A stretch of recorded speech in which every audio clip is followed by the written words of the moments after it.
enjoy life, like having a Michelob Ultra with friends, because happiness is essential to living an exceptional life. Michelob Ultra, a refreshing and balanced flavor with only 2.6 carbs and 95 calories. It's only worth it if you enjoy it. Enjoy responsibly. Michelob Ultra, proudly distributed by Carolina Eagle Distributing since 1989. Here with Jeff Stein at Brown & Wood. Jeff, how can you help people with service in 2023? We continue to offer free pickup and drop-off for the customers, and our customers' time is valuable. So we've added 3 additional Express Lube technicians to reduce wait time. That's our #1 goal for 2023. And please don't forget, we service all makes and models. We're voted #1 in Greenville by the customer. Come see us at 329 Southwest Greenville Boulevard. Brown & Wood, 4 brands, 3 generations, 2 rooftops, and 1 goal to make sure you leave a happy customer.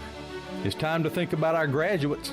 Hi, it's Russell with Russell's Clothing in downtown Washington. 40 years in business means we know a lot when it comes to graduation season. Whether it's that just perfect gift, a small reminder, or a gift certificate, we can help. Russell's is fully stocked for the occasion. We're a full-service men and women's clothing store dedicated to customer service. Our signature gift wrap is free and beautiful. Remember, it's all about you, our pirate friends and customers at Russell's in historic downtown Washington. This is Talbot Green with Integrity Home Mortgage. Are you ready and pre-approved if the home you want to purchase comes for sale today? Integrity Home Mortgage offers a wide variety of programs ranging from conventional, government, and portfolio loans, plus construction and lot loans. Our team of Talbot Green, Braxton Green, and Joanne Weir offers over 50 years of experience. To get started, call me, Braxton Green, at 526-8260. Braxton Green, NMLS 222-3878. For informational purposes only, Integrity Home Mortgage Corporation is an equal housing lender, NMLS 208516. Have you ever seen those exotic aquariums like the guys do in Las Vegas on television? You ever thought about having one of these aquariums in your business? It's more affordable than you think. This is Hal Pruitt with rentafishtank.com. We can make having an aquarium in your business turnkey with no work, cleaning, or hassles for you. Rentafishtank.com creates a relaxing atmosphere and keeps children occupied. Rentafishtank.com already services many dental, pediatric, and doctor offices, plus hospitals and senior living centers. Check us out at rentafishtank.com. If you missed Pirate Radio Live, you missed. Former Pirate player, former Pirate coach, Jason Nichols. I got recruited at NC State as a defensive back. I got recruited by Tulane as a defensive back and Ole Miss as a defensive back. One thing about East Carolina that we were throwing the ball way back when. And we were a one-back system. We was a West Coast style offense. I wanted to go to a place where they were throwing the ball around. And East Carolina had just came off of winning the Peach Bowl. I was like, well, where else would you want to go than a place that's going to throw it? Pirate Radio Live, weekdays from 3 to 6, right here on Pirate Radio, the voice of the Pirate Nation. This is Pirate Radio, WGHB Farmville, 1250 and 92.7 FM Greenville, WDLX Washington, 930 and 104.1 FM Washington. The following is an exclusive presentation of Pirate Radio, the voice of the Pirate Nation. This is Eastern Carolina's longest-running sports radio show. The Brian Bailey Show is on the air. The Brian Bailey Show is powered by Greenville Utilities and also brought to you by Angus Grill, Bostic Sugg Furniture, Bojangles, East Coast Grading, Papa John's, Pepsi, The Rick House, Greenville Utilities, Taft and Hagler, Tiebreakers, and Greenville Auto World. And now, here's Brian Bailey. Happy Monday, everybody, and welcome into our show. Have we got a treat for you today? He's called Cowboy Joe, Country Joe. He's probably been called a lot worse than that in his umpiring career. He umpired 5,460 games in his career over a record 43 seasons. He's retired now, but he's going to join us from his home in Florida. He's from Greenville, a Greenville native. The umpire that we all love, Joe West, is going to join us coming up, telling all kinds of baseball stories. So it's going to be a great hour to come. Country Joe, Cowboy Joe, Joe West is up next. We'll be back with more on the Brian Bailey Show after this.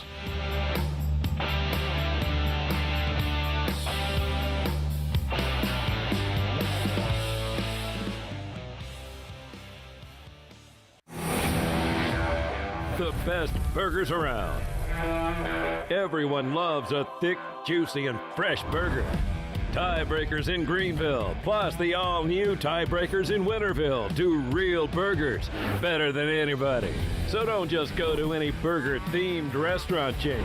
It's time to break the chain and eat local. Tiebreakers, real burgers at its best. Everybody loves burgers. I'm Michael Vaughn with East Coast Grading and Utilities. Many of you know my dad, David Vaughn, and his work in putting in subdivisions all over Pirate Nation. But East Coast Grading and Utilities is not just for those type of big jobs. We're here for the homeowners. Whether it's concrete, driveways, hauling rock, or sand, whatever you need, East Coast Grading and Utilities can get the job done. Call us at 252-531-7494 or check us out on Facebook at East Coast Grading and Utilities. The Angus Grill is your premier spot for the best burgers, cheesesteaks, and brisket sandwiches around. Join us for our unmatched variety of burger combinations, from the mushroom bacon Swiss burger to the jalapeno popper burger to the original Angus classic. Pair that burger with our amazing onion rings, tots, fries, or sweet potato fries. Angus Grill, with 4 amazing locations in eastern North Carolina, including Winterville near Pitt Community College, on Jarvis Street in uptown Greenville, and on Statensburg Road near the hospital. It's the best burger around, guaranteed. It's time to save big and save now during Bostic Sugg Furniture's Memorial Day markdowns. Beautiful furniture for your home with Memorial Day markdowns you have to see to believe. Plus 6-month special financing. Save up to 70% off clearance items. Plus take an additional 25% off accessories. This is a must-shop event with incredible savings store-wide. Start sleeping better and save on a new mattress with up to 48 months special financing now at Bostic Sugg Furniture. It's bow time. Sometimes the craving for Bojangles Supremes is so strong you've just gotta have them. Even when your gas tank is on empty and Bojangles is still 10 miles down the highway. Nothing beats the flavor of Bojangles juicy golden Supremes, especially when they're part of a perfect combo with 4 boldly seasoned chicken Supremes, a made-from-scratch biscuit, fixin', and some legendary iced tea. The only thing that can satisfy your hunger is that delicious southern flavor. So when the craving is supreme, put the pedal to the metal. It's bow time. Hey Pirate Nation, this is Scott Harris with RE/MAX Preferred Realty. I've been in Greenville over 25 years. I'm a proud graduate of ECU. If you're looking to buy or sell a home, then give me a call today and let me help make your real estate process fun and easy. I keep it simple and explain the process every step of the way. My goals are your goals. There are no long-term contracts, and you always deal with me from start to finish. The right home starts with the right agent. Call me, Scott Harris, at 347-1857. Go Pirates! Pirate. Once a child wants to spell. P is for pirate. R is for radio. Speak and spell. That is correct. Radio. You are right. I'm learning a lot, really. Pirate. Pirate Radio. You're listening to The Brian Bailey Show, powered by Greenville Utilities, providing reliable utility solutions to the Greenville region since 1905. Now, back to the show. All right, welcome back on this Monday. Joe West, Cowboy Joe, Country Joe, our favorite umpire. Or as he told me the other day when he called me that I'm the only umpire. He's the only umpire that I know. But we welcome Joe West to our show. He's joining us from his home in Clermont, Florida. How's retirement going so far, Mr. West? Well, it's awesome. Nobody yells at me anymore. When you look at this career that you've had, I mean, obviously 5,460 games. You started back in 76 and went full-time in 78. Did you have any idea you'd stick with it that long? No, I really didn't.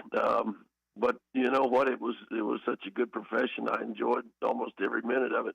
There was some upbeats and there was some downtime, but it was a great profession. I was lucky that I got in when I did, and I was mentored by a lot of older quality umpires. So, in fact, one of the guys that helped get me to the big leagues was Al Barlick, who was a Hall of Fame umpire. And a couple of years I worked with Doug Harvey, who's in the Hall of Fame, and I had a couple of spring training games with Nestor Shylock, and he's in the Hall of Fame. So I was really fortunate to come up when I did, and the American League at the time was expanding, so they had taken all the options out on all the AAA umpires, and the National League was scouting a couple people. They happened to see me in the minor leagues, and they took a chance on me, so I was in the right place at the right time. You talked about a couple of Hall of Famers. What's it going to mean to you when you get your name called by Cooperstown? Well, you know, you can buy a ticket and go to Cooperstown. yeah, you can. But you know, I was really lucky. You know, you're broadcasting this show from Greenville, North Carolina, and And the greatest part of that town is it's probably the best baseball city in America for developing kids from a very young age all the way up to having a chance to be signed as a professional player. In fact, I think Ronald Vincent's had a couple of players, Kelly Heath and Jamie Brewington, that both made the big leagues at one time or another. But the history behind the development of kids in that area is just unbelievable. From the Little League program, which was started by Neely James, and I can remember when Dan Gordon was running the Little League programs, and they played the national anthem, and this kid sitting behind the screen at Elm Street Park didn't stand up, and Dan Gordon kicked him out of the park and said, "Don't you ever come back." I mean, if you didn't, I mean, it was the American way, you know. Yeah.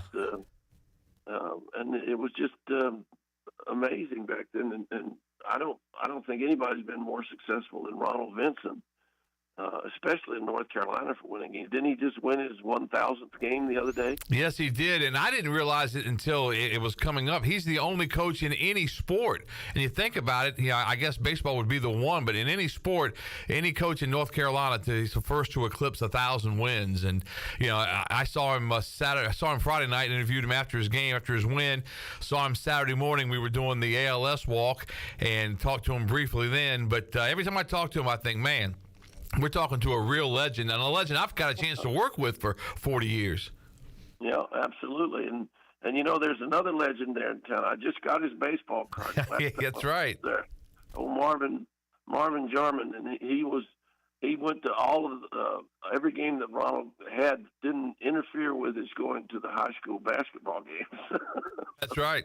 And Mr. Rose High Rampant, and I don't know what his total number of wins is through the years, but man, he's a legend as well. We've got some legends walking around Greenville, North Carolina, that's for sure. Joe West would be a legend in Greenville. He was still living here. Talk about growing up. You told me a great story. You used to live right off of First Street before it was paved. Oh yeah, well that's true. When I moved to Greenville, my parents, I was born in Asheville, and they moved to Wilmington. They were both school teachers, and then when I was about 5 or 6 years old, they transferred up to Greenville, and we're living on Eastern Street, on the north side of Eastern Street, which is north of First Street. And First Street wasn't paved at the time; it was a dirt road, but it ran all the way from the bridge at the river all the way back to Elm Street, and they needed like a thoroughfare that you could drive that wasn't a dirt road, so they went in and paved the road. And the Gidley family lived on the corner of Eastern and First Street. And so they paved this road, nice blacktop, brand new, everything, and they put this sign up in the Gidley's yard. It said, "Slow, children playing." Well, the next day the sign was gone. So the city went back and put another sign up, and it said same thing, "Slow, children playing." The next day the sign was gone. So the third day they put the sign up in the same spot. They left the unmarked police car there. And as soon as the city workers left, Lewis Gidley came out of the house. And Lewis was my age. He went to school with me. He played football and baseball with me. And Lewis pulled on that sign until he'd get it out of the ground, and he dragged it back to his backyard. So the policeman followed him back there. He put that sign right where he'd put the other two. And the policeman said, "Son, what are you doing?" And Lewis said, "There are not any slow kids on this block." So I'll give Greenville credit. They moved the sign a block away over toward Library Street. They knew they lost. That's a great story. When you told me that story, I said, that's one of those that's hilarious that you just can't make up. I mean, that's just one of those things. What is it? They had 4 kids. They had Dale Gidley, the older brother, had a son named Hogan Gidley. And Hogan Gidley was one of Republican Party's advisors in the Trump years. And you've seen him on TV, but Hogan was born in Texas or Arkansas somewhere because Dale had moved. And we lost Dale a couple of years ago, but I still remember the days that we would go down and Mrs. Gidley would cook us all pancakes. That's good stuff. Yeah, it was great growing up in that neighborhood. And Rodney Knowles, was a big basketball player, lived at the end of the street down closer to the river. And, of course, the Joiners that we all went hunting with, they lived halfway between my house and the Gidley's house. So I've got a lot of fond memories of the times back then. It was great. Now, you grew up in Greenville, then you went to East Carolina to play football, played there for a year, then you went to Elon, right? Well, the trick about the East Carolina thing was Mike McGee had just come in as the head coach of the Pirates. And he came around and was recruiting all the best athletes he could from local areas because he wanted, the support of the local people. And he came to my house and he sat down with my mother and he said, "We'd like your son to come play quarterback at East Carolina." And she said, "Well, that's great. Well, what are we talking about?" And he said, "Well, I'll give him a full scholarship. We'll pay for his room, his books, his meals." And she said, "Just a minute. You'll pay for his meals?" And Mike McGee said, "Well, yes, ma'am, I will." She looked at me and pointed to me and said, "You will play football next year." That's how I went to East Carolina. But Mike left after 1 year, and he went to Duke because that's where his alma mater was. And Sonny Randall had come in and recruited a kid from Virginia Beach named Carl Summerall. Yeah. Carl and I were the quarterbacks on the freshman team the 1 year I played at East Carolina. And if you were on the freshman team, you were the practice squad for the varsity. So one day I intercepted a pass because if you were a quarterback, you were a safety on the defense. Well, I intercepted a pass, and so I never played quarterback again. So I transferred to Elon because they had offered me a scholarship just like East Carolina had, and so I went up to Elon the next year, and I started 3 years at quarterback for them up there. And we actually played in the national finals my senior year, so we did pretty good. Of course, the East Carolina did pretty good those years too. Carl led them to one of the best seasons they ever had. So, yeah, that was my football career. And the coolest thing about football was, when you got hit and you got knocked down, you had to get back up, and you had to show that nobody hurt you. That's right. Well, that was the big thing about umpiring because you're going to be ridiculed and tested your entire. I think playing football actually helped my umpiring. So I'm very grateful that I went through that process. And it's kind of funny. We lost the championship game my senior year at Elon to Abilene Christian, who had a quarterback named Clint Longley. Clint Longley, yeah. Yeah, and they had a running back named Wilbur Montgomery. And if you think he ran good for the wow, you've seen him run against us. So, well, that was the only game we lost that year, and but it was a great experience. And what's really funny is I was umpiring in the local associations in the summertime with that group from Goldsboro that was run by Malcolm Sykes. And I was actually umpiring college games before I got out of college. So that didn't hurt either, So no, that didn't hurt. Clint Longley had the great Thanksgiving Day game against the Redskins, so I think Clint Brock probably was a kid when that happened, or maybe he wasn't even born, but that was the Clint Longley game. And Wilbert Montgomery ran wild against the Cowboys in the championship game. I think it was 82. I was there in Philadelphia, and Wilbert Montgomery ran crazy, and that was they did the Cowboys in that day. But that's two good names you went up against in that. Joe West is joining us today on our show. We're going to take a commercial break right now. We're going to come back. He talked about trying to bounce back, and football knocks you down. You got to get back up. We're going to talk about some of those battles in the majors coming up as our show continues after this.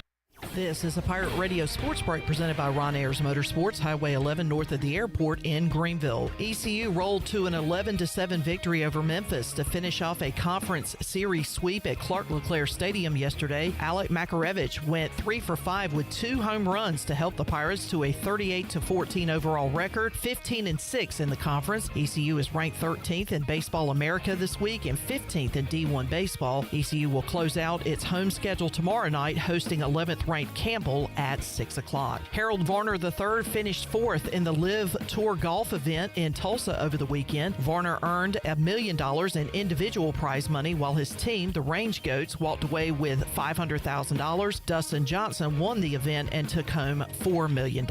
Round 3 of the high school baseball playoffs get underway tomorrow. In 2A, it'll be Farmville Central facing Greene Central, and in 3A action, it'll be Rose taking on South Brunswick. This has been a Pirate Radio Sports Break. I'm Shirley Rhodes. Familia is your go-to spot for the best Italian dishes around, including pizzas, pastas, salads, and homemade desserts. That's Familia. Enjoy half-off wine night on Wednesdays, $3 drafts on Thursdays, or get a pizza of the week for just $12. That's Familia. Place your order online or call 689-6330, and Familia will have your order ready in their drive-thru window for pickup. That's Familia. Clip, really? Oh, sorry. Familia on Fire Tower Road in Winterville near Pitt Community College. Take control of your health with ArcPoint Labs. There are a number of hormones that are important for a male's general health, other than just the common thought of testosterone. The ArcPoint Labs Overall Men's Health Panel test for complete blood count, liver and kidney function, cholesterol, thyroid levels, and more. Get a simple blood test today by getting started at arcpointlabs.com or call 629-6228. ArcPoint Labs. Accurate, reliable, confidential testing. Visit artpointlabs.com. Hi, I'm Annalie Newhoff. And I'm Rob Campbell. And we are with CopyPro. We have been locally owned and operated here in Eastern North Carolina for almost 50 years. CopyPro is the leader in office technology. Does your business struggle with keeping printing costs low or producing professional documents? Here at CopyPro, total customer satisfaction is our #1 priority. We have a variety of solutions to help reduce your printing expenses and make your business more productive. Call us today at 1-800-682-6558 or online at copypro.net. CopyPro, we are the professional office systems people. In studio today with Frank Lee with Appliances Superstore. Frank, why should people go see you? We make buying appliances easy, just that simple. We have the largest selection of in-stock appliances in Eastern North Carolina, which helps our customers save money every day. We offer a 12-month warranty on our appliances, plus we deliver and set up your new appliances and remove your old ones. Come visit us at the Appliances Superstore off 264 behind the new DMV, or shop us online at AppliancesSuperstore.com. Remember, we make buying appliances easy at the Appliances Superstore. This is CJ Mayhew, and you're listening to Pirate Radio, the voice of the Pirate Nation. You're listening to The Brian Bailey Show, powered by Greenville Utilities. Community owned, community powered. Now, back to the show. All right, welcome back to our show on this Monday. Joe West, the legendary umpire, 5,460 games over 43 seasons, and he joins us from his home down in Clearmont, Florida. Where is Clearmont, Florida, Joe? We're going down to Clearwater next week. How far are you from Clearwater? We're about an hour and 15 minutes from Clearwater, maybe an hour 30. We're in the middle of the state over by Orlando. So. That means you're buying dinner. That's good. That's right. I'm just kidding. We'll get dinner if you get over this way. There you go. We'll do it. That's for sure. All right. Let's go through some of the more memorable Joe West moments in baseball history. Is there one argument that you think outranks all of them that you had through the years? Is there one that's your favorite? Well, we don't really have favorite arguments. I think the one that most of the people would recognize would be the one where Alex Rodriguez slapped the glove of Brian Royer on the play at first base. And when the first base umpire signaled safe, we couldn't call interference, but we could go down and tell him what we saw. So when he called safe, we didn't change it right away. We went down, and I said, Randy, did you see Rodriguez slapped at the glove? And he says, no, because there were like 3 people in front of him. Because it was such a messed up play. The first baseman's trying to come in and field the ball. The pitcher's going over, and Rodriguez just reached out with his hand and slapped the ball out of the glove, which you can't do. You can slide into him, you can run over him, but you can't slap the glove with your free hand. Anyway, so the right field umpire, Jeff Kellogg, came in, and he heard what I said to Randy. He said, "That's exactly what I saw from right field." I said, "Well, we're not going to let the right field umpire make a call. We're going to get everybody together, and then we're going to fix this." And so all the umpires came in, even the left field umpire, and John Hirschbeck was the third base umpire, and he said, "Are you sure, Joe?" I said, "If I wasn't sure, we wouldn't be having this meeting." Anyway, so Randy Marsh was the first base umpire, and he turned around to go call Rodriguez out. I says, "Randy, do you want me to call this, or do you want to call?" He said, "No, it's my call. I need to call." I said, "Okay." And I said, "Wait a minute." And he said, turned around and said, "What now?" I said, "You know they're going to throw everything at the book at us here. We're in Yankee Stadium, and we're calling the Yankee player out, and Jeter scored on the play from first base, so we're going to have to put him back on first."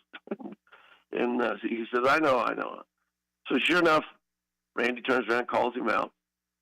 And, of course, they threw everything in the book. They threw stuff on the field. It took us about, I want to say, 4 or 5 minutes to clean up the mess. Somebody threw their car keys at the third base umpire. Well, at least he got a car out of the deal. It was BMW. I said, we should go through the parking lot looking for that. That's right. But the good thing about this call was that the media took up for us. You know, we called the play right, and they took up for us. Even though it was a riot, we had to get the police to line the field to stop the people from throwing stuff. And they actually arrested about 16 or 20 people. But when I walked over to tell the police we needed their help, the sergeant said, "Are you telling me, or is Major League Baseball?" I said, "It doesn't matter who's telling you. If I get back to home plate and we're still having this problem, this game's over." And he marched them right out on the field, and that was it. That was the last we had. But the next day was what was amazing, because as bad as they hated us that night, the Yankee people gave us an applause the next day for what we did the night before. And that's the only time I can remember in my career that we actually got an applause or any kind of ovation for what we did. You know what I'm saying? Yeah, that's so. Yeah, I mean, that's amazing. Unique.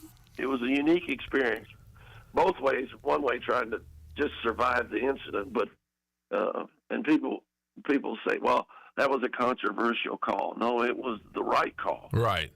I tell people all the time, there's no such thing as a controversial call. It's either right or it's wrong, and this one was right. So I don't like to use the word controversial. You know, they try to put a tag on something and say it's controversial.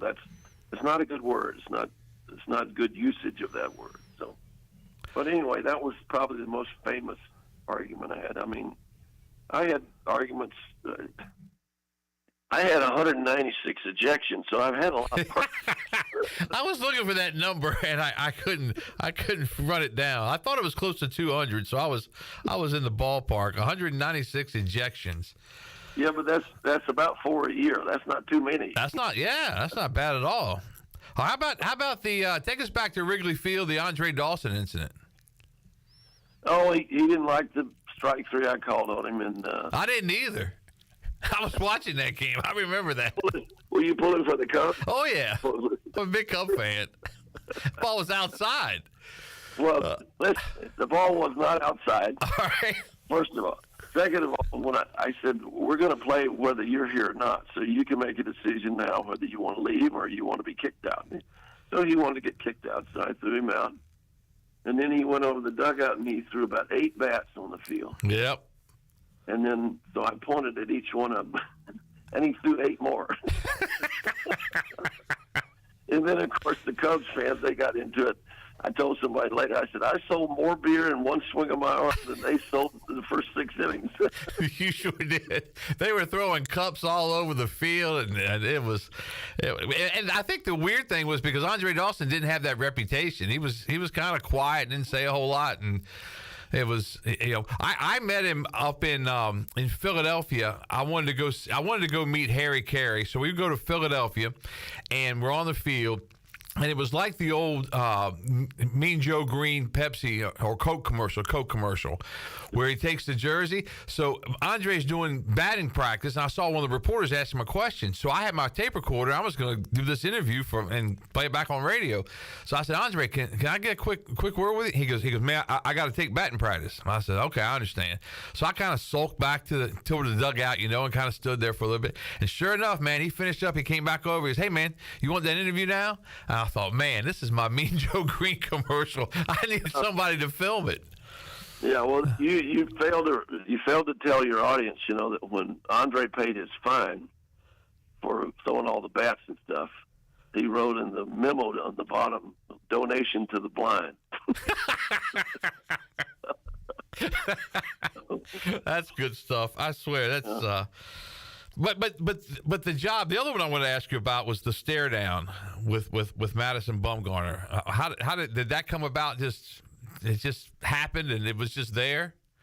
Well, he was upset that he threw ball 4, and he was not happy with me about a pitch, 2 pitches earlier. But ball 4 was way outside, and he was mad at himself, and he used some profanity that you could hear. And one of the worst things you can put up with is profanity where the fans can hear it. So I took my mask off and stared at him, and he knew he'd done something wrong. He knew that he couldn't do that. And the catcher, Buster Posey, said, "What's going on?" I said, "Just sit down and shut up. This will be over one way or another in just a few seconds." And so he got the message. And you don't really want to kick a starting pitcher out of the game, and especially when he's not mad. He wasn't mad at me. He was mad at himself for throwing the pitch out of the strike zone when he's pitching a good ball game. So it's one of those things where if I kick him out of the game, that just would have escalated into something that was really stupid. So he got the message, and the office called and said, "What were you doing?" When I told them what happened, they said, "Well, we understand that, but you didn't have to stay." I said, "What do you want me to do?" "Well, no, we don't want you to do that either." Yeah, that's then the next series we went to. I think we went to Los Angeles, and Jimmy Rollins hit a triple. And when he slid into third base, he stared at me, and I realized what he was doing. I said, "You're not going to win this one either." I mean, it's kind of funny. We've had good times on the field. You can. If you make it like work, it can be taxing. But if you enjoy what you're doing, it was a great profession for me. I really did enjoy it. And you had a chance to be a part of baseball history at times. Nolan Ryan's 5th career no-hitter, other things like that. I mean, how memorable are they for you? Do you save something from that game as a memento?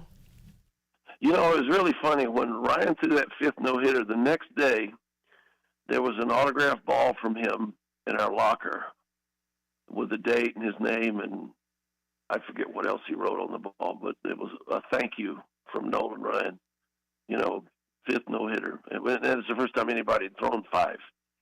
And I thought, well, that's a very classy move, He was, he'd thrown 4 no-hitters before, and it wasn't a real pretty no-hitter. He walked a bunch of people, but he had the Dodgers so off balance that day they couldn't hit him. They were just waving it there. But it was really funny. Years later, when I was walking into Arlington, Texas, I saw this group of people. There's about 20 of them. And I recognized the guy that was running the tour. He was doing some PR work with the Rangers. His name was Jim Sundberg, the old catcher. Yeah, I remember him. And so he stopped me and he introduced me. I'll give him credit. He knew everybody's name in the crowd that he was introducing. My mother was one of 13, and I had trouble remembering everybody's names, But he knew everybody's name in this group, and the last person he introduced me to was his wife. And I, being the smart ass I am, I said, "Well, then you probably yelled at me." She said, "No, I didn't. I never yelled at you, ever." She said, "But Ruth Ryan sure did." Talking about Nolan's wife. Oh, that's good stuff. It was a classic statement, I never yelled at you, but Ruth Ryan sure did. But you go back to where you are in Greenville. There was a guy that started working in the recreation department when I was very young, and you need to give him a lot of credit for the development of the whole recreation department there, named Boyd Lee. Oh, yeah. And when Boyd retired, I sent him a congratulatory remark, and I said, there's about 750 players in Major League Baseball that hate you for giving me my first job as an umpire. And he called me and thanked me later. It was kind of neat, but that little town there has a lot of history, and of course it's not little anymore. That's not. Boyd Lee was instrumental in Sports Illustrated for their 50th anniversary. They had each state, each state would have a sports town USA, and Greenville. He said, "I think we've got great sports around here. I think we got a chance in this thing." And so he met with me. We put together a video. It was part of the presentation, and I remember I was coming out of the movie theater, and he called me. He said, "Hey, you're not going to believe this." And I said, "What's that?" He said, "We're one of the 3 finalists for this deal: Charlotte, Greensboro, and Greenville." And I was like, "You got to be kidding me!" And we all were celebrating that we were a finalist. And then 2 weeks later, we got word that we were Sportstown USA, Greenville, North Carolina. And I think that's we used to have street signs up. Maybe your boy stole that street sign too. But we had street signs up all over the place that had Sportstown USA. And Bob Boyd, he's got his own park named after him. I told him, I said, "Man, you get your own park named after you. You've done something." But yeah, he's another one of those legends in this town. Well, there was a street named over there by the new high school, Marvin Jarman Drive. Yes. Remember that? Yes. Yep. And Jack Foley went up to Marvin one day and said, "Marvin, you ever going to amount to anything?" And Marvin said, "I don't see no street in Greenville named after you." That's right. He had a point. That's for sure. Joe West joining us from his home in Clearmont, Florida. We're going to take a commercial break right now. We'll come back. We'll talk about some of the other things that Joe West has been into. He's had a little music career, had a little acting career. Back with more with Joe West after this.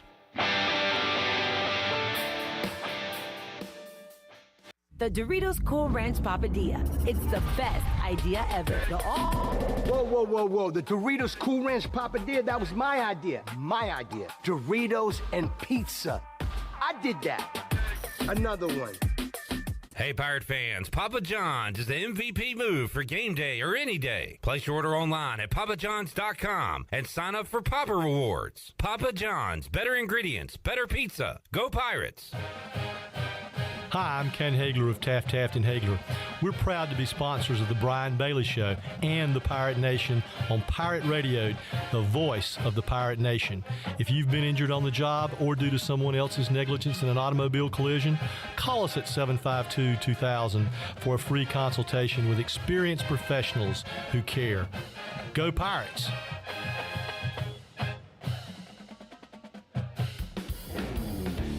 Your vehicle is a big part of your life. That's why you should trust the team at Greenville Auto World for all your vehicle needs. Greenville Auto World believes in fair prices, superior service, and treating customers right. Visit GreenvilleAutoWorld.net to see their fully stocked inventory of SUVs, trucks, and cars. Need a lift kit, custom rims, or wheels? Greenville Auto World can upgrade your vehicle today. For sales or service, visit Greenville Auto World on Highway 43 in Greenville. The Rick House has a delicious new lunch menu. It's Chef K's Country Luncheon featuring the very best in country cooking Monday through Friday from 11 to 1. Plates are just $12.50 for hamburger steak with gravy, meatloaf, baked chicken, smoked ribs, brisket, and more. Our country sides include mac and cheese, collards, corn on the cob, mashed potatoes, southern greens, and much more. Plates are just $12.50. It's Chef K's Country Luncheon weekdays from 11 to 1 at the Rick House, 710 Red Banks Road in Greenville. Come get you some. Greetings, friends of Eastern North Carolina. If you're looking for a great place to work with competitive pay and a multitude of advancement opportunities, Pitt County Schools is hiring. We employ over 3,500 people, and we're one of the largest employers in Pitt County. We are currently seeking teachers, bus drivers, school nutrition personnel, facility staff, custodians, clerical staff, and more. We offer advanced leadership opportunities for our educators and competitive pay for our skilled labor force. If you want to to be part of a thriving school system that focuses on educating students, growing our employees, and promoting positive mental and physical health initiatives, we encourage you to become a part of our Pitt County Schools family to help ensure success for the future of Eastern North Carolina. To fill out an application, visit our website today at pittschools.org. That's pittschools.org. And remember, education is truly a team effort. Pitt County Schools. Live and lead. This is Carter Spivey, and you're listening to Pirate Radio, the voice of the Pirate Nation. You're listening to The Brian Bailey Show, powered by Greenville Utilities. Community-owned utilities mean local control, low rates, and high reliability. Now, back to the show.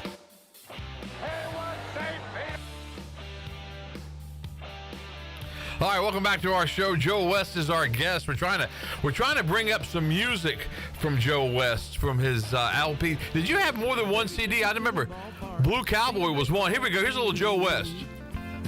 Lord, it had to be at least 99 in the shade. What do you think, Joe? I was stealing a glance at some tight short pants just as I turned my head. My baby grabbed me by the arm, and this is what she Did y'all throw Joe West out of his own show? Yeah. You there, Joe? Kent Goodson wrote that song. Kent was a piano player for George Jones. And he came to me one day and he said, I'd like for you to do a talking album and tell stories about baseball. And so Kent had written that song, and he said, I'd like for you to record this. I said, why can't you get a real singer to sing it? He started laughing. But we did a baseball stories album called Diamond Dreams. Yes. And that was the only song that was on it. And the other album we did was Blue Cowboy. And that was a full-blown country western album. I had 3 songs that I'd originally written, 2 that I arranged that were instrumentals, and there was the rest of them were covers. So when I had met Kent Goodson through my friendships with Merle Haggard's group, and George Jones and Conway and Merle were all touring at the same time, called the Legends Tour. And Kent grew up in the St. Louis area, and he was big on Cardinal baseball, and he grew up in the same little town that Rush Limbaugh did. And he said we used to call him Rusty. We didn't call him Rush. We called him Rusty. Anyway, he came up with this idea about doing a talking album about baseball stories. And I said, what do you mean you don't like my singing? He said, no, but see, you can tell these stories, and I'll put some music behind it, and we'll have a full-blown album out of it. And so he did. He put it together. He produced it, and we put it out as a kind of a novelty, and we still got orders, ever since the early '90s. So it was a nice to do. It was fun, and I really enjoyed doing it. And we did most of the recording in Nashville, where I have some good friends that, in fact, one of my good friends there passed away a couple of years ago. His name was John Hobbs. He owned the Palace, and the Palace was where Randy Travis first got started. Randy Travis was the dishwasher for the Nashville Palace. Wow! And he used to walk up, and when his shift was over, he'd go up and sit in with the band on stage, and that's where he was discovered. And it was funny. John told me, he says, his first year on tour, they netted $30 million, and Garth Brooks even says, there was a guy that opened a lot of doors for us, and his name was Randy Travis. And so a lot of the new country artists would like to thank Randy Travis for what he did. There were the old artists that I knew, Haggard and Conway and George Jones, but Randy helped open a lot of doors for these newer artists because everybody couldn't sing like Merle Haggard, so it made a difference. And I still see some of his band members when I go to Nashville. In fact, Wayne Money runs a band called Organic Country up there, And every time I go to town, he makes me come in and sit in for about 3 or 4 songs with him. So it's a lot of fun. It was a lot of fun. All right, not only is he an umpire and a singer, he also had a brief acting career. Let's play that clip from The Naked Gun. It was safe. He never tagged him with the ball. You idiot. He was out when he ran the baseline. All right, I've had enough. You're out of here. What do you mean? You can't throw an umpire out of the game. Yeah. All right. You're out of here. Even the guy running the scoreboard up there says he was out. And he's way up there in the mezzanine. All right. Hey, how hard was that line for you, Joe? Well, I was there for 3 weeks for that one line. Because you had to do all the background scenes. And it was funny because I wasn't the first pick for that part. They wanted Lee Wire, who was a local guy. Lee umpired in the National League for 20-some years. And he had signed up for that. And when he got the part, he had to call him and say, I have a crew chief meeting. I can't do the movie. And so they called Eddie Montague up in San Francisco because this was filmed at Dodger Stadium.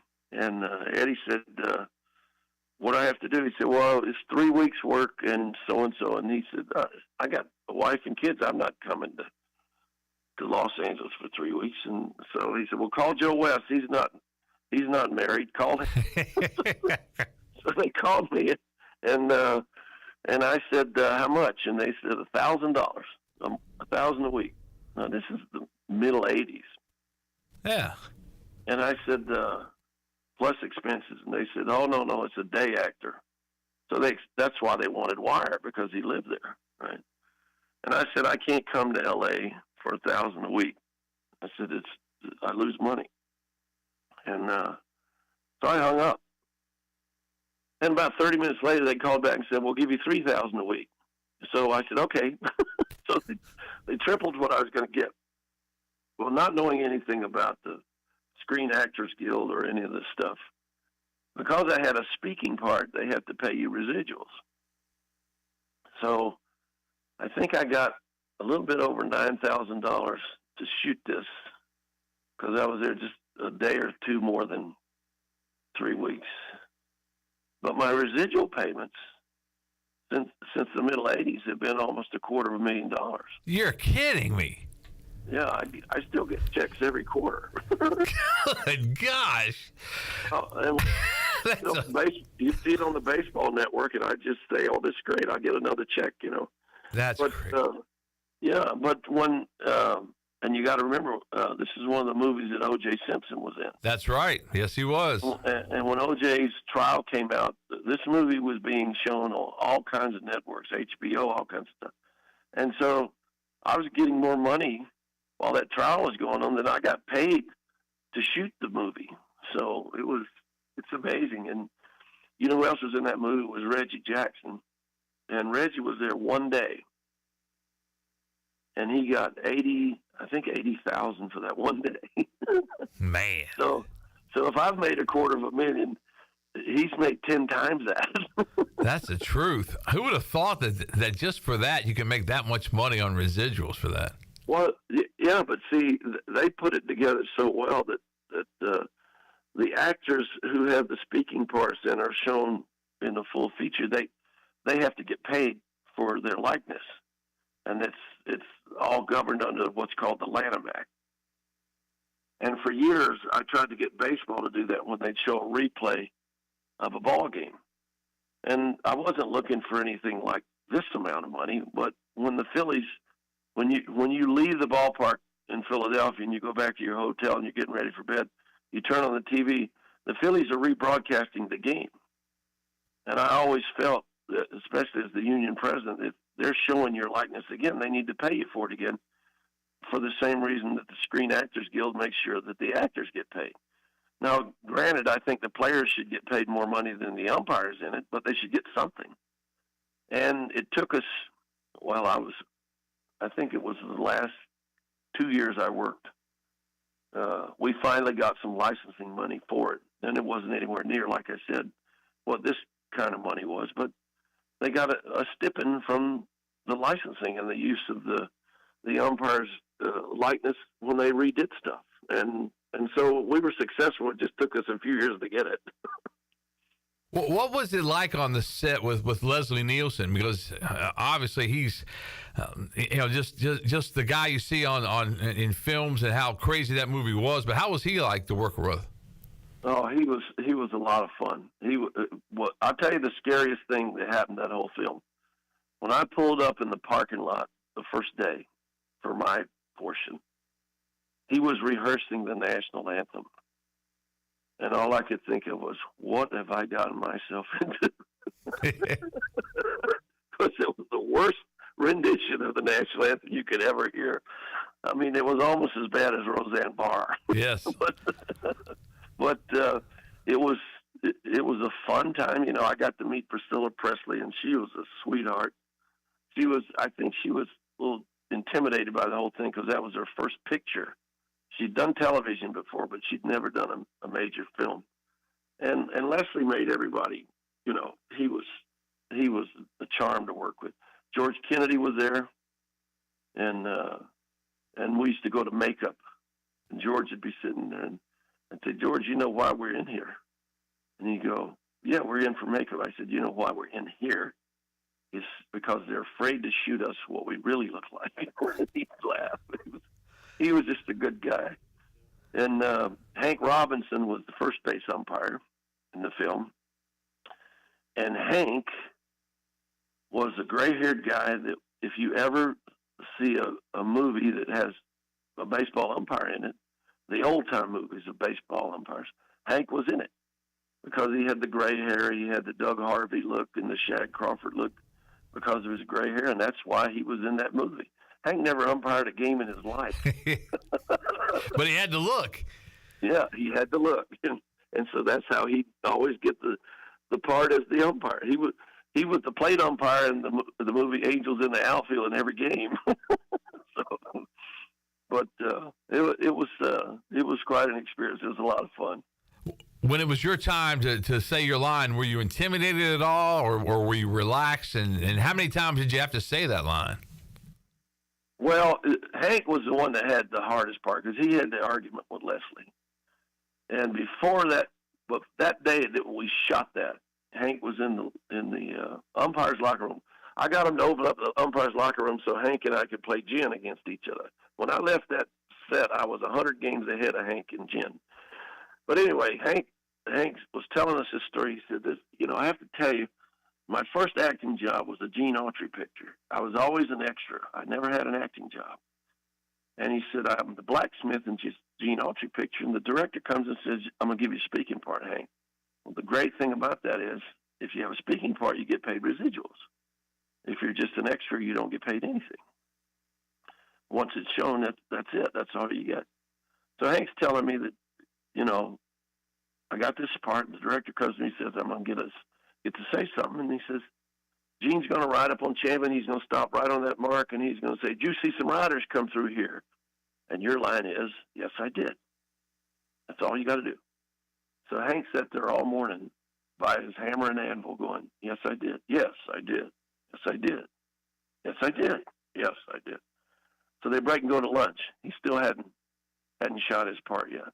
He goes to lunch. Now, when you're an actor, it's a whole different set for lunch. You get salad, soup, whatever you want to eat. As an extra, you get a Coke and a bag of potato chips. So Hank's got this whole plate of food in front of him, and he can't eat it because he's going, "Yes, I did. Yes, I did." So sure enough, they break. First thing after lunch is Hank's blacksmith scene. And he says, Autry rides up, and he stops that horse right on the mark. And when he did, he said, "You see some riders come through here?" And he's still rehearsing. "Yes, I did. Yes, I did." When he said, "Do you see some riders come through?" Hank said, "Did I?" Of course, the director says, "Cut," and everything. And we're laughing about it over this card game. So sure enough, we go out to shoot that section of the film where Hank's in the argument with Leslie Nielsen. And we rehearse it one time. And the director says, "Hank, when he kicks you out of the game, you bow your chest out and say, 'What do you mean?'" And I started laughing. I said, "There's no way he's rehearsed this for 2 months. You're going to throw this line. He has no chance of getting this right. Not a prayer." Because it's an exciting argument. he's out, he's safe, he's out. So sure enough, he said, "You ready to shoot?" And Hank says, "Yeah, let's do it." Okay, so take one. And he goes, "He's out, he's safe, he's out, he's safe, he's out." "Why, you idiot, he was out the first time he ran out of the base." I said, "All right, you're out of here." And Hank bowed his chest out and forgot the line. And he looked back at me and he said, "Joe, what's my line?" And I said, "Did I?" As soon as I said, "Did I?" Leslie Nielsen said, "Would I?" And Hank turned around and said, "No, it's did I." They're going, "Did I? Would I? Did I?" Now the director has no idea what. But that was my dealing with Hank Robinson on the set of The Naked Gun. That's good stuff. That is really good stuff. Joe West, our guest. We're going to take our final commercial break right now. We'll come back, and then we'll wrap things up on this edition of the Brian Bailey Show with our friend, the umpire, Joe West, after this.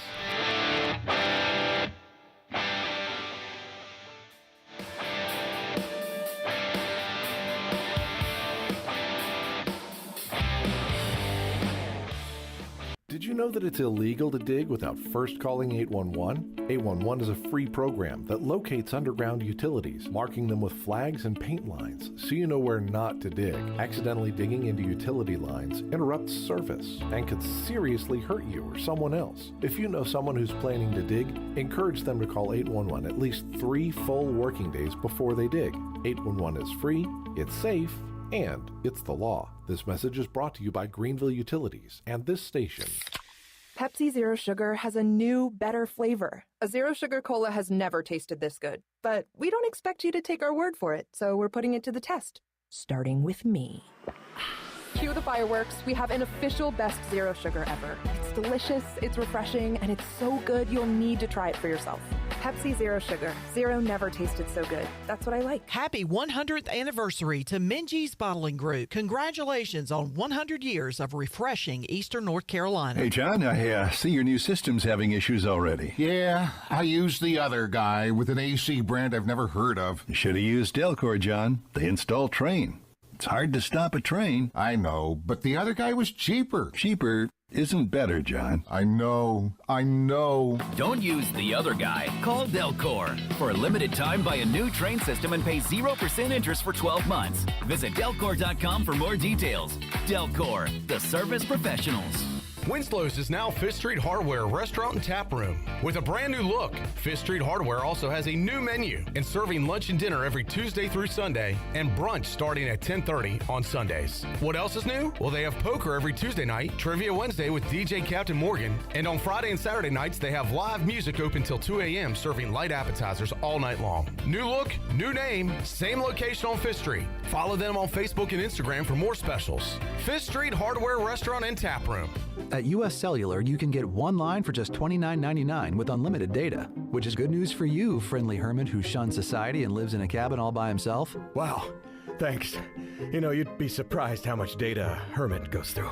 Actually, I'm not that surprised at all. U.S. Cellular, built for us. Terms apply. Visit uscellular.com for details. We value human connection with fewer distractions. U.S. Cellular, built for us. Visit your U.S. Cellular authorized agent, Atlantic Wireless, with locations in Snow Hill, Bellhaven, and Greenville. Saturdays are your day to kick back, relax, and have fun. That's why Ottavola Market Cafe is the perfect place to go for dinner, drinks, and takeout. Ottavola is open every Saturday at 4 p.m. on the bar side, serving a special selection of menu favorites of appetizers, pastas, and specialty pizzas. Whether it's dine-in, takeout, or drinks with friends, Ottavola is the best choice every Saturday starting at 4 o'clock. Visit OttavolaMarket.com to see what's new, and visit Ottavola on Red Banks Road every Saturday starting at 4. Ottavola, Pirates supporting Pirates. What's going on, y'all? This is your man, Petey Pablo, and right now you're listening to Pirate Radio, the voice of the Pirate Nation. Raise up!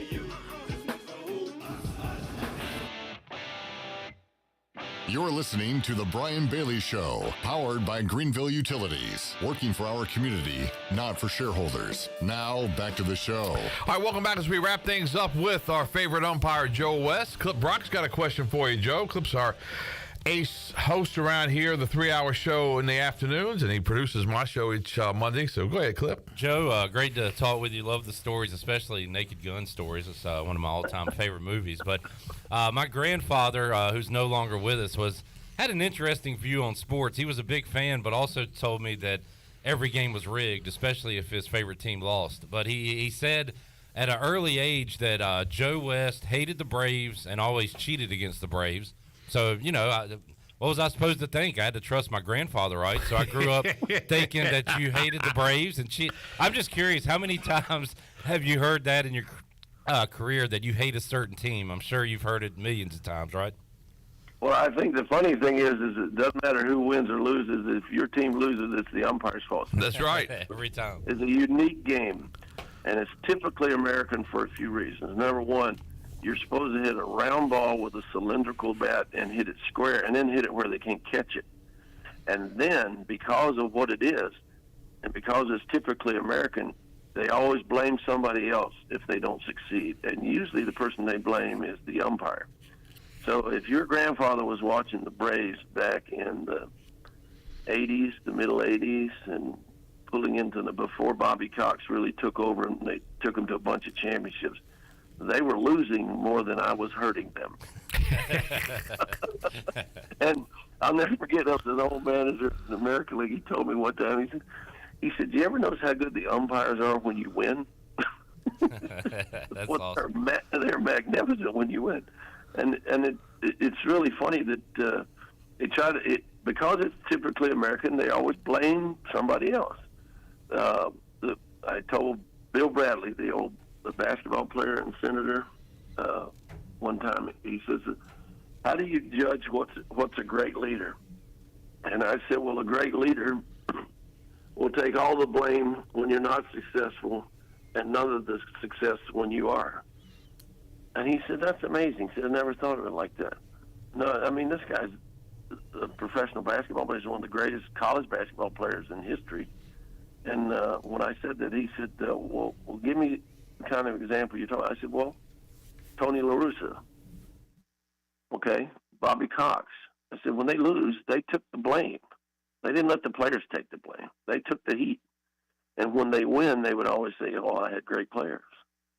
And Jimmy Leland was like that. Waddy Herzog was like that. Dick Williams, as grumpy as he was like that.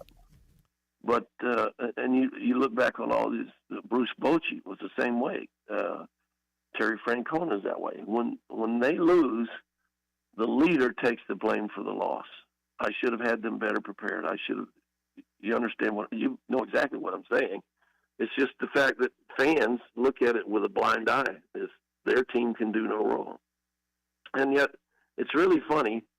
The nicest player I ever dealt with in baseball, played for the Braves, was Dale Murphy. Ah, how about that? We had Dale Murphy was in town, a couple of weeks ago, right?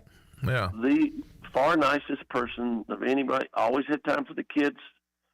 He would sign autographs right up till he went to right field to play, or center field, wherever he was playing that day. And when he came up, he came to the minor leagues with me, and he was a catcher. And they finally had to move him from catching because he kept hitting the pitchers with his throws to second base. But he was a great athlete, and I'll never forget the first time I ever met Ted Williams. He said, don't you think Dale Murphy's one of the top 3 hitters in all of baseball? And I said, no, because he strikes out too much. I don't even think he's one of the top 3 hitters on his own team. Now, Ted got in an argument with me, and Ted are arguing at this Red Sox facility over in Winter Haven. And a couple of people went to try to break it up, and Sam immediately pulled them back and said, no, this is going to be good. but I couldn't pick a nicer person in the world as far as a baseball player than Dale Murphy. And it's just how he's not in the Hall of Fame, I do not know. He was MVP of the league 2 years in a row. Of course, there's another one, the old-time player, Roger Maris, not in the Hall of Fame either. I don't know how those 2 guys are not in the Hall of Fame. And I had a long talk with Jim Leland this past year, and he says the same thing about Barry Bonds. How do you put players in the Hall of Fame that don't have Barry Bonds' credentials? And they say, well, the steroids. Well, then you should have fixed that problem. You should have fixed it. There shouldn't have been that problem. And even though Barry Bonds never tested positive for steroids, he's not in the Hall of Fame. And I'll give you another. Roger Clemens was a guy, one of the best pitchers I ever saw. He was the closest thing to Tom Seaver I ever saw. and he's not going to go in the Hall of Fame. There's something wrong with our system when it happens that way. So I don't mind your grandfather being mad at me because he's pulling for his team, and I'm part of the blame. So I don't begrudge anybody their opinion or what their thoughts are. There's nobody that buried me worse than Hawk Harrelson, and I still play golf with him. That's hilarious. That's good stuff. Well, Joe, we're out of time. We certainly appreciate your time today. Thanks so much. We'd love to have you on again sometime down the road, and enjoy retirement. Get on up here to Greenville. Let's visit. I'll take you to lunch. How about that? Okay, all right. But if you take me to lunch, you got to take Marvin. I'll take Marvin. RV. We'll have everybody come. Okay, we'll all be there. Okay, that'll be fun. Enjoyed it. All right, thank you, Joe West, Cowboy Joe, Country Joe, Joe West, our favorite umpire, joining us on the Brian Bailey Show today. Coming up next week, we'll be live from Clearwater, Florida, to get you set for the American Athletic Conference baseball tournament. East Carolina currently in second place in the standings. Need a sweep next weekend and have Houston lose at least one game. But we'll of course talk about that throughout the week this week, and then we'll get you set for the tournament depending on when East Carolina practices down in Clearwater. But we'll have that for you next week here on the season finale of the Brian Bailey Show. That's our show for today. We'll see you back here next week.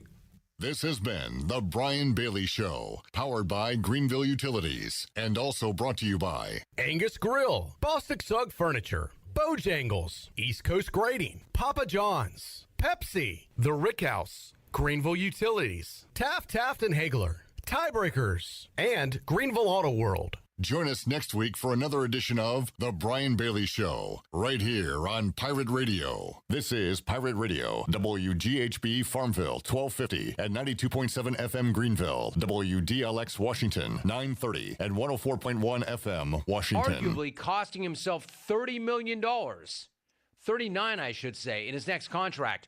Over that. All of that, and here we are, and he did the exact same thing, but in a car 2 months later. Here we are. And it's so much worse now than it was then. Dumb does not begin to describe